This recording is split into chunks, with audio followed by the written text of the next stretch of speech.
یه اشتباه بزرگ که تو هدف‌گذاری اتفاق میفته اینه که ما مثلث رو از آخرش شروع می‌کنیم. اصلا کلا نه فقط هدف‌گذاری واسه زندگیمون خیلی مهمه که مثلث رو از تهش شروع کنیم، قشنگ تهش. حالا این مثلث چیه؟ مثلث اینه خیلی‌ها چیکار می‌کنن؟ خیلی‌ها اون اول میرن سراغ هدف‌گذاری. 51 هدف تو 51 حیطه زندگی باورام باور کنم فلان فلان. اصلا تو همه حیطه میخواد هدف بذاره. خب دیدیم که اشتباهه، واقعا جواب نداده. هممون تجربه کردیم. راه حل چیه؟ راه حل اینه که این مثلث رو پله پله پیش بریم. اول سیستم ارزش‌ها یا value سیستممون رو بدونیم آقا من به عنوان انسان چی واسم مهمه، میخوام چیکار کنم، ارزش‌های من چیه، چارچوب زندگیم چه مدلیه.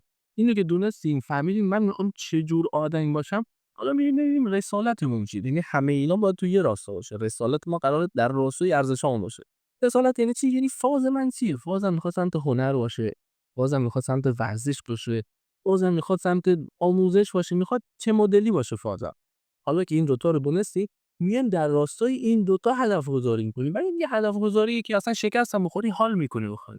یعنی با سبک زندگی با اون مدلی که زندگی داره پیش میره حال می‌کنی.